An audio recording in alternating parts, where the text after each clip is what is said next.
Hello students, in this session let us know about algebra of linear transformation. Algebra of linear transformation means if we consider any two linear transformation, we can sum up those two linear transformation, or we can multiply any scalar to the linear transformation like this, or we can say composition of linear transformation, function of function like this. Okay, so the definition of sum of two linear transformations is like this. Let us take any two transformations, s from u to v and t from u to v be any two linear transformations. Then sum of s and t, sum of s and t is denoted by s plus t, and it is defined by s plus t of alpha equals to s of alpha plus t of alpha for all alpha belongs to the domain U. We can show that s plus t is also a linear transformation. S ಅನ್ನೋದು ಒಂದು linear transformation ಇದೆ, t ಅನ್ನೋದು ಒಂದು linear transformation ಇದೆ. Two different linear transformation ನ some ಮಾಡಿದ್ರೆ ನಾವು ಏನಂತ ಡಿನೋಟ್ ಮಾಡಬೇಕು, s plus t ಅಂತ. ಅದು ಡೆಫಿನೇಷನ್ ಹೇಗಿರುತ್ತೆ, s plus t of alpha ಅಂತ ತಗೊಂಡ್ರೆ ಅದರದ್ದು ರಿಸಲ್ಟೆಂಟ್ ಎಲಿಮೆಂಟ್ ಯಾವ ಫಾರ್ಮಲ್ಲಿ ಎಕ್ಸಿಸ್ಟ್ ಆಗುತ್ತೆ ಅಂದರೆ s of alpha plus t of alpha ಅಂತ ಎಕ್ಸಿಸ್ಟ್ ಆಗುತ್ತೆ. Scalar multiple of linear transformation ಅಂದರೆ ಒಂದು ಲೀನಿಯರ್ ಟ್ರಾನ್ಸ್ಫಾರ್ಮೇಷನ್ನ ಕನ್ಸಿಡರ್ ಮಾಡಿದ್ದೀವಿ t from u to v ಅಂತ. k ಅನ್ನೋದನ್ನು ಎನಿ ಸ್ಕೇಲಾರ್ ಅಂತ ತಗೊಳ್ಳಿ. Then scalar multiple of a linear transformation is denoted by k into t, and it is defined by kt of alpha equals to k into t of alpha. Scalar multiplication of any linear transformation is denoted by k into t. It is defined by kt of alpha. So k T ಅನ್ನೋದೊಂದು linear transformation ಆಗುತ್ತೆ. ಅದಕ್ಕೆ ನಾವು alpha ಅನ್ನೋದನ್ನು ಟ್ರಾನ್ಸ್ಫಾರ್ಮೇಷನ್ಗೆ apply ಮಾಡಿದ್ರೆ ಅದರದ್ದು image ಯಾವ ಫಾರ್ಮಲ್ಲಿ ಇರುತ್ತೆ, ಸ್ಕೇಲಾರ್ನ ಸಪ್ರೇಟ್ ಮಾಡಿ ಟಿ ಆಫ್ ಆಲ್ಫಾ ಆಗಬೇಕು, k into t of alpha for any alpha belongs to the domain u. Also we can show that k into t is also linear transformation. T ಅನ್ನೋದು linear ಆಗಿದೆ ಅಂತ ಗೊತ್ತಿದೆ, so k T ಅನ್ನೋದನ್ನು ಕೂಡ linear ಅಂತ prove ಮಾಡ್ಕೋಬೋದು. Composition of linear transformation, composition ಅಂತಂದರೆ function of function ಅಂತ ಹೇಳ್ತೀವಲ್ಲ ಆ ಫಾರ್ಮಲ್ಲಿ ಬರುತ್ತೆ. Let us consider two different linear transformations, t from u to v and s from v to w. Two different linear transformations. Then composition of t and s is denoted by s composition t. ಇಲ್ಲಿ s not t ಅಂತ ಫಾರ್ಮಲ್ಲಿ ಬರ್ದಿದ್ದೀವಲ್ಲ, ಇದನ್ನು ನಾವೇನಂತ ಓದಬೇಕು, s composition t ಅಂತ. And it is defined by s composition t of alpha equals to s of t of alpha. s composition t of alpha ಅಂತ ಕೊಟ್ಟರೆ ನಾವು ಮೊದಲು ಆಲ್ಫಾನ t ಅನ್ನು ಟ್ರಾನ್ಸ್ಫಾರ್ಮೇಷನ್ಗೆ ಆಗಬೇಕು. ಅದೇನು ರಿಸಲ್ಟ್ ಬರುತ್ತೋ ಅದನ್ನು ಎಗೈನ್ s ಅನ್ನು ಟ್ರಾನ್ಸ್ಫಾರ್ಮೇಷನ್ಗೆ ಅಪ್ಲೈ ಮಾಡಬೇಕು. ಸೊ ಇದು composition of s and t. It is usually denoted by s. It is usually we denote s composition t by only st. That means s composition t ನ ನಾವು simply st ಅಂತಲೂ denote ಮಾಡ್ತೀವಿ. Composition ಅಲ್ಲಿ ಮಧ್ಯ not ಅಂತ symbolise ಮಾಡ್ತೀವಲ್ಲ ಅದನ್ನು ಬಿಟ್ಟು st ಅಂತಲೂ ಡಿನೋಟ್ ಮಾಡ್ಬೋದು. Also we can show that s composition t is also a linear transformation. Okay, so ಇಲ್ಲಿ ನೀವು ಮೂರು ಡೆಫಿನೇಷನ್ನ ಗಮನಿಸ್ಕೋಬೇಕು. S plus t of alpha ಅಂತ ಬಂದರೆ ಇದು sum of two linear transformation ಆಗುತ್ತೆ, s of alpha plus t of alpha ಆಗುತ್ತೆ. Next scalar multiplication of linear transformation ಅಂದರೆ ಕೆ ಟಿ ಆಫ್ ಆಲ್ಫಾ ಅಂತ ತಗೊಂಡ್ರೆ k into t of alpha ಆಗುತ್ತೆ. ಅದೇ ರೀತಿ ಎಸ್ ಕಾಂಪೋಸಿಷನ್ ಟಿ ಅಂತ ತಗೊಂಡ್ರೆ s composition t of alpha ಅಂತ ತಗೊಂಡ್ರೆ ಎಸ್ ಇಂಟು ಅಥವಾ s. Next theorem on algebra of linear transformation. ನಾವು definition of sum of any two linear transformation ಹೇಳಿದ್ದೀವಿ. The sum of any two linear transformation is also linear ಅಂತ. ಅದು ಹೇಗೆ linear ಆಗುತ್ತೆ ಅಂತ ಚೆಕ್ ಮಾಡ್ಕೋತೀವಿ. ಸೊ ವಾಟ್ ಈಸ್ ಲೀನಿಯರ್ ಅಂದರೆ ನಿಮ್ಗೆ ಆಲ್ರೆಡಿ ಗೊತ್ತಿದೆ. Suppose t is linear transformation, we can say that t is linear means t of alpha plus beta equals to t of alpha plus t of beta. T of c into alpha is c into t of alpha. ಎರಡು ಕಂಡೀಷನ್ನ check ಮಾಡ್ಕೋತೀವಿ. ಅದು ನಮಗೆ linearity check ಮಾಡಿದಾಗೆ satisfy ಆಗುತ್ತೆ. So ಇಲ್ಲಿ ನಮಗೆ s plus t ಅನ್ನೋದು ಎನಿ ಟು ಲೀನಿಯರ್ ಟ್ರಾನ್ಸ್ಫಾರ್ಮೇಷನ್ ಆಗಿದೆ ಅಂತ ತಗೋತೀವಿ ಪ್ರೂಫಲ್ಲಿ. Transformation from vector space V to W. Vector space V to W. Transformation is from the vector space V and to the another vector space W ಅಂತ ತಗೊಂಡಿದ್ದೀವಿ. So there sum is denoted by S plus T. Sum of two linear transformation is denoted by s plus t. So s plus t of alpha we define it as s of alpha plus t of alpha for any alpha belongs to v. s plus t of alpha ಅಂತಂದರೆ s plus t ಅನ್ನೋದು addition of two linear ಟ್ರಾನ್ಸ್ಫಾರ್ಮೇಷನು. ಅದಕ್ಕೆ ನಾವು ಯಾವುದಾದ್ರೂ ಆಲ್ಫಾನ ಟ್ರಾನ್ಸ್ಫಾರ್ಮೇಷನ್ಗೆ apply ಮಾಡೋದಾದರೆ ಅದರದ್ದು result ಯಾವ ಫಾರ್ಮಲ್ಲಿ ಬರಬೇಕು? S of alpha plus t of alpha ಫಾರ್ಮಲ್ಲಿ ಎಕ್ಸಿಸ್ಟ್ ಆಗುತ್ತೆ ಕೋಡೊಮೈನಲ್ಲಿ. ಓಕೆ, ಸೊ ನಾವು ಎಸ್ ಪ್ಲಸ್ ಟಿ ಅನ್ನೋ ಲೀನಿಯರ್ ಟ್ರಾನ್ಸ್ಫಾರ್ಮೇಷನನ್ನು ನಾವು ಲೀನಿಯರ್ ಅಂತ ಚೆಕ್ ಮಾಡೋಕ್ಕೆ ಹೊರಟಿದ್ದೀವಿ. ಸೊ ನಾವಿಲ್ಲಿ ಕನ್ಸಿಡರ್ ಮಾಡುವಾಗ t of alpha plus beta ಅನ್ನೋ ಪ್ಲೇಸಲ್ಲಿ ಟಿ ಬದಲು ಎಸ್ ಪ್ಲಸ್ ಟಿ ಅಂತ ತಗೋಬೇಕು. S plus t of alpha plus beta ಅಂತ ತಗೊಂಡ್ರೆ ಈಗ s plus t of alpha plus beta ಅಂತ ಬಂತು. ಅಂದರೆ ಈಗ ನಾವು ಡೆಫಿನೇಷನಲ್ಲಿ ಈ ಡಿಫೈನ್ ಮಾಡಿರೋದು sum of any two alpha, sum of any two linear transformation ಇರೋಂಥ ಟ್ರಾನ್ಸ್ಫಾರ್ಮೇಷನ್ಗೆ ನಾವು ಆಲ್ಫಾ ಪಾಸ್ ಮಾಡಿದರೆ, ಈ ಟ್ರಾನ್ಸ್ಫಾರ್ಮೇಷನ್ ಎಸ್ ಪ್ಲಸ್ ಟಿ ಅನ್ನೋ ಟ್ರಾನ್ಸ್ಫಾರ್ಮೇಷನ್ಗೆ ಆಲ್ಫಾನ ಪಾಸ್ ಮಾಡಿದರೆ ಅದು s of alpha plus t of alpha ಆಗಿ ಕೋಡೊಮೈನಲ್ಲಿ ನಮಗೆ ಸಿಗೋಂಥ ಇಮೇಜ್ ಎಲಿಮೆಂಟ್ ಇದು. ಸೊ ಈಗ s plus t of alpha plus beta ಅಂತ ಬಂತು. So instead of alpha we have alpha plus beta means what we have in the image element, we have in the codomain element as of the form s of alpha plus beta plus t of alpha plus beta. S plus T ಇರೋದು s ಮತ್ತು ಟಿಗೆ split ಆಗಿದೆ. Okay, so we know that s and t are linear transformations. Yes, we know that s and t are linear transformations, so that we can write s of alpha plus beta as s of alpha plus s of beta. Similarly, t of alpha plus t of beta. Since s and t are linear transformations, okay, then s of alpha plus t of alpha write once plus s of beta plus t of beta write once. Then we can say s of alpha plus t of alpha is nothing but s plus t of alpha.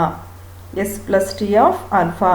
Here what we have defined is in the form, if we have s of alpha plus t of alpha, we can write s plus t of alpha. Okay, plus s of beta plus t of beta means what? S plus t of beta. So that we have showed that s plus t of alpha plus beta gives s plus t of alpha plus s plus t of beta for any alpha beta belongs to the domain V. Here the domain is V because s and t are two linear transformations considered from a vector space V to another vector space W. So here we have to take alpha beta in domain, that is here it is V. Okay, similarly we can show that s plus t of c of alpha as c into s plus t of alpha. Okay, these are the very easy steps you can follow by the definition, and we can say that s plus t is linear transformation. In the second theorem we can see, if given t is linear transformation from vector space to itself, then kt is also linear. Scalar multiplication of a transformation t is linear where k is any scalar. let us take linear transformation T from a vector space V to itself. ಅಂದರೆ vector space V ಇಂದ ಅದೇ ಇನ್ನೊಂದು V same Vಗೆ mapping ಆಗಿದೆ, ಅದನ್ನು linear transformation ಅಂತ ಗೊತ್ತಿದೆ already. ನಾವೀಗ ಆ ಲೀನಿಯರ್ ಟ್ರಾನ್ಸ್ಫಾರ್ಮೇಷನ್ಗೆ ಕೆ ಅನ್ನೋ ಒಂದು ಸ್ಕೇಲರ್ನ ಮಲ್ಟಿಪ್ಲೈ ಮಾಡಿಕೊಂಡ್ರೆ k t is also linear ಅಂತ ಪ್ರೂವ್ ಮಾಡ್ಕೋಬೇಕು. So k t of alpha is defined to be k into t of alpha for any alpha belongs to V, vector space V. Next, our aim is to find KT is linear. So KT is the transformation, scalar multiple of transformation T. So to show that it is linear, KT of alpha plus beta. Consider KT of alpha plus beta. So we can write K outside T of alpha plus beta by definition. We know that T is linear, so that we write T of alpha plus T of beta. Take K to both the terms, then we can write KT of alpha plus KT of beta. So we have proved KT of alpha plus beta equals to KT of alpha plus KT of beta for all alpha beta belongs to V. Similarly, we can show that KT of C alpha as C into KT of alpha. This is the second condition of linearity, and we have proved that KT is linear transformation.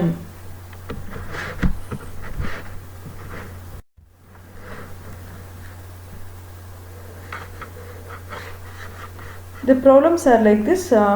Given transformation T1 from V3 of R to V2 of R, and T2 is another transformation from V3 of R to V2 of R, defined by T1 definition is T1 of xyz equals to y comma x plus z. xyz ಅನ್ನ triplets ಇದೆ, so ಅದು V3 of R ಅಲ್ಲಿದೆ, ಡೊಮೈನಲ್ಲಿದೆ. So ಅದ್ರ ಕೋಡೊಮೈನಲ್ಲಿ set of image elements ಇರುತ್ತಲ್ಲ, ಅಲ್ಲಿ ನಮ್ಗೆ ಯಾವ ಫಾರ್ಮಲ್ಲಿ ಇರಬೇಕು, V2 of R ಫಾರ್ಮಲ್ಲಿ ಇರಬೇಕು. ಸೊ ಅವ್ರೇನು ಕೊಟ್ಟಿದ್ದಾರೆ, V2 of ಫಾರ್ಮಲ್ಲಿರೋ ಅಂಥ ಒಂದು ordinates, so y comma x plus z ಅಂತ. ಅದೇ ಥರ ಇದು ಫಸ್ಟ್ ಟ್ರಾನ್ಸ್ಫಾರ್ಮೇಷನ್ದು ಡೆಫಿನೇಷನ್ ಆಗಿರುತ್ತೆ. T2 ಅಂತ ಏನು ಕೊಟ್ಟಿದ್ದಾರೆ ಅದು ಸೆಕೆಂಡ್ ಟ್ರಾನ್ಸ್ಫಾರ್ಮೇಷನು. ಅದ್ರದ್ದು definition T2 of xyz equals to 2z x minus y. 2z in the first term, x minus y in the second term. So it belongs to the codomain V2 of R. So here we have to find addition of these two transformations, that is T1 plus T2, and scalar multiplication of T1 with 3, scalar multiplication of 2 with T2, then take the subtraction of these two transformations. Okay. Let us consider T1 plus T2 of xyz.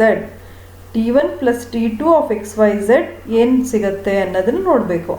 So ಈಗ some of 2 ಇರೋದನ್ನು s plus t of ಆಲ್ಫಾನ ನಾವು ಹೇಗೆ define ಮಾಡ್ತಾ ಇದ್ವಿ, s of t of alpha ಅಂತ define ಮಾಡ್ತಾ ಇದ್ವಿ ಅಲ್ವಾ, ಹಾಗೂ ಮಾಡ್ಬೋದು. ಅಥವಾ T1 plus T2 of xyz ಅಂತ ಇರೋದನ್ನು ನಾವು xyzನ T1 ಮತ್ತು T2ಗೆ ಸಪ್ರೇಟ್ ಮಾಡಿ T1 ಆಫ್ xyz ಅಂದರೆ y comma x plus z. ಅದೇ ಥರ T2 ತೊಗೊಂಡ್ರೆ 2z X minus y. So ಎರಡೂ ಟರ್ಮ್ಸ್ನ ರೆಸ್ಪೆಕ್ಟಿವ್ ಫಸ್ಟ್ ಟರ್ಮ್ಸ್ನ ಆ್ಯಡ್ ಮಾಡಿ ಮತ್ತು ರೆಸ್ಪೆಕ್ಟಿವ್ ಸೆಕೆಂಡ್ ಟರ್ಮ್ಸ್ನ ಆ್ಯಡ್ ಮಾಡ್ಕೊಳ್ಳಿ. ಆವಾಗ y ಪ್ಲಸ್ 2z ಅನ್ನೋದು ಫಸ್ಟ್ ಟರ್ಮ್ ಆಗುತ್ತೆ, x plus z minus y ಅನ್ನೋದು ಸೆಕೆಂಡ್ ಟರ್ಮ್ ಆಗುತ್ತೆ.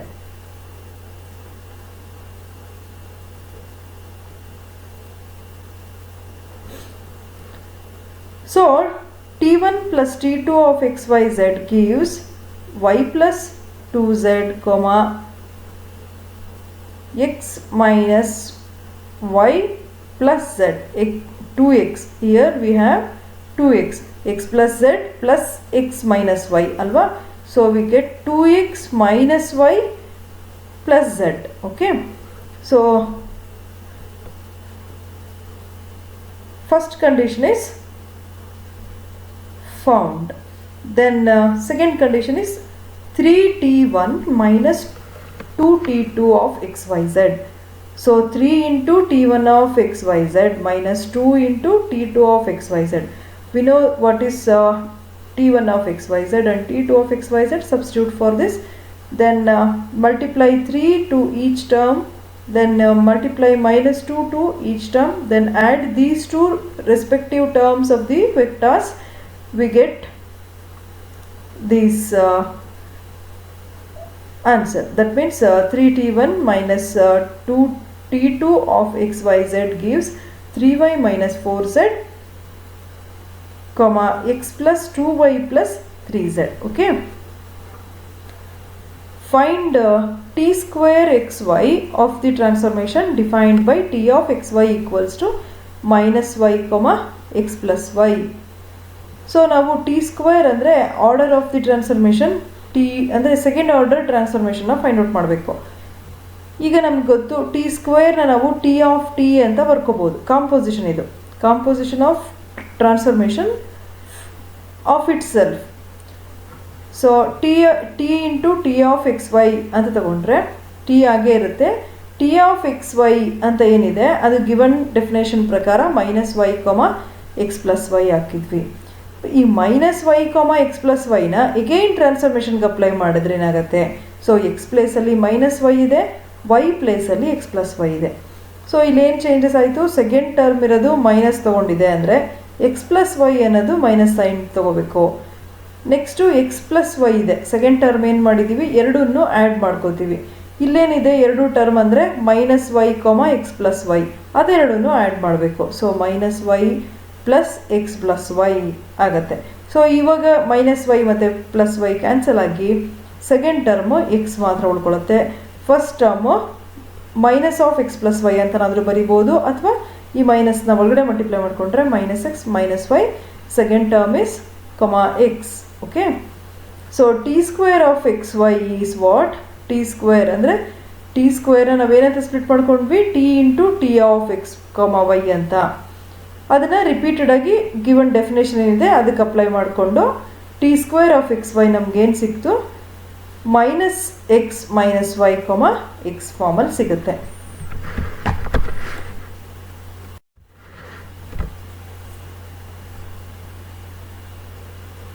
Similarly, in the third problem, we have to find t square. Instead of xyz, we have taken here x1, x2, x3, no problem.